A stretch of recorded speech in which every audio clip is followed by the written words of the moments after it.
आजकल सोहम जी अपने बेटे और बहू के पास थे। अभी वो बाहर से घूम कर आए थे, तभी उनकी बहू की आवाज़ उनके कानों में पड़ी। अरे माँ, जानती हो बुढ़ों को दिन भर कुछ ना कुछ चबाने को चाहिए और 5-6 बार चाय के साथ मिक्सचर, बिस्कुट, भुंजा, पकौड़े चाहिए होता है। एकदम पक गई हूँ इनकी फरमाइशों का अंबार पूरा करते करते। बहू मोना की आवाज सुन ससुर सोहम जी एकदम से सन रह गए। कटुता का एहसास से लबरेज बहू ने उनके ओहदे का अवहेलना कर उनका अपमान किया है। उन्होंने कुछ कहा नहीं, अपने आंसू पोंछते हैं और अपने कमरे में जाकर लेट गए। 80 साल के हो चुके सोहम जी की पत्नी कुछ साल पूर्व स्वर्ग सिधार गई थी। तभी बेटे ने उनको शहर आकर रहने को कहा था, इसलिए वो करीब 6 महीने से बेटे बहू के साथ रह रहे थे। रसोई घर से स्वयं ही भोजन लेकर खा लेते, अपने कपड़े खुद धो लेते थे, 2 ही बार चाय पीते, अपने छोटे मोटे काम खुद से कर लेते ताकि बहू पर ज्यादा बोझ न पड़े। फिर अभी बहू का इस तरह से सफेद झूठ बोलना हृदय को भीग कर टीस दे गया था। अपने बनाए मकान में वो अच्छे खासे रह रहे थे, लेकिन बेटा सूरज को पिता का अकेला रहने देना खलता है।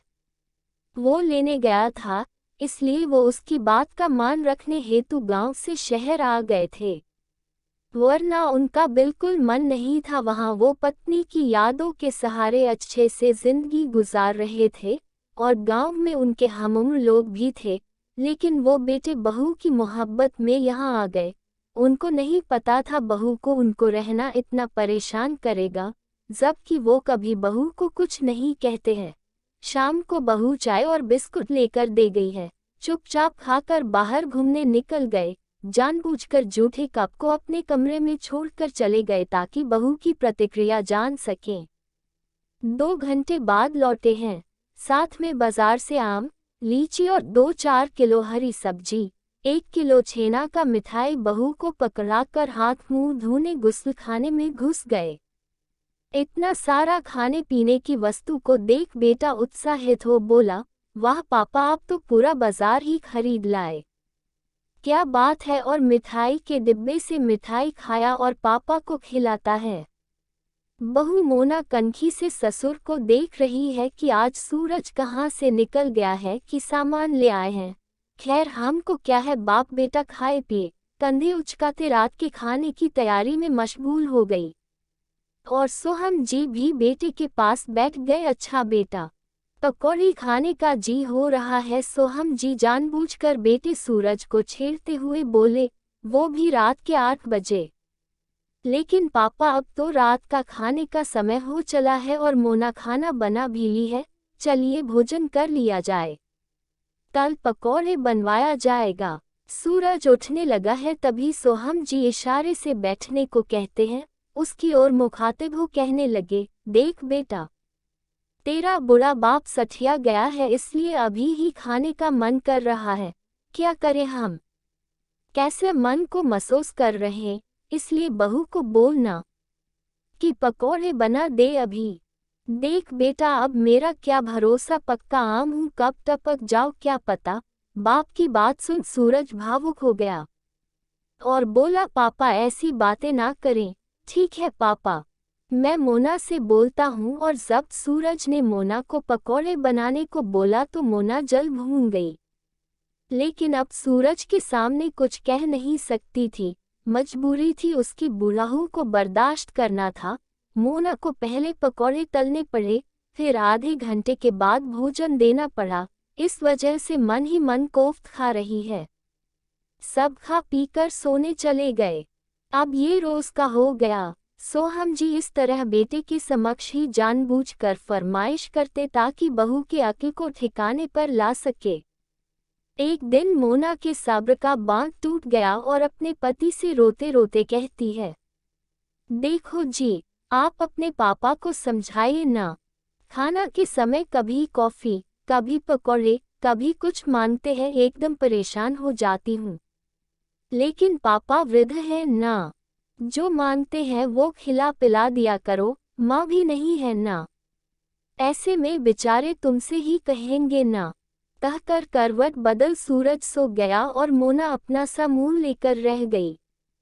अब उसके सर से पानी ऊपर हो रहा था। मोना अब बहुत परेशान हो गई। उसने सोचा सूरज से कुछ कहना बेकार है, ससुर जी से ही बात की जाए। सोहम जी के पास जाकर कहती है, पापा आप शाम को नाश्ता कर लिया करिए, रात के समय नाश्ता खाना एक साथ बनाने में दिक्कत हो रही है।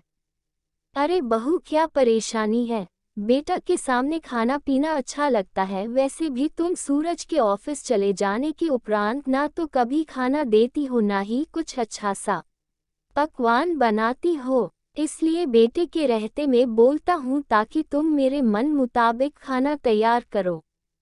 वैसे भी तुम मायके फोन कर बोलती हो ना, बुल्लू तंग करते रहते हैं, ऐसे अपशिष्ट अमर्यादित बोल अपने पिता को भी बोलोगी क्या? बुल्लू या कुछ और ससुर के जवाब से मोना निरुत्तर। आज उसके पोल खुल चुके थे। अब उससे डर था कहीं ये बात सूरज को ना पता चल जाए। अब मोना सोहम जी का बहुत ख्याल रखती और उनसे माफ़ी भी मांगी। सोहम जी ने कहा, बेटा जो इज्जत अपने पिता की करती हो थोड़ी सी ससुर की कर दोगी तो छोटी नहीं हो जाओगी। मोना ने कहा, बाबूजी मुझे माफ़ कर दे, मैं गलत थी। सोहम जी ने बहू के सर पर हाथ रखा और उसको आशीर्वाद दिए। अब घर का माहौल बहुत खुशगवार था। अक्सर सोहम जी बहू की काम में मदद भी करवा देते और मोना का मूड भी अच्छा रहता। सूरज भी ये दृश्य देख बहुत खुश होता। हमें अपने बड़ों की इज्जत करनी चाहिए, जैसे हम अपने पिता के लिए अपशब्द नहीं कह सकते वैसे तो ससुर भी होते हैं, फिर हम उनको बोझ क्यों समझते हैं। हम चाहते हैं हमारे माँ बाप को भाई भाभी खुश रखे, उनकी हर ज़रूरत को पूरा करे, तो फिर ये बात हम क्यों भूल जाते हैं, वही तो हम पर भी लागू होता है। दोस्तों, अगर आपको ये कहानी थोड़ी बहुत भी पसंद आई हो तो कमेंट करके ज़रूर बताएं तथा अपने दोस्तों के साथ शेयर करना ना भूलें। और चैनल पर नए हैं तो सब्सक्राइब जरूर करें। धन्यवाद।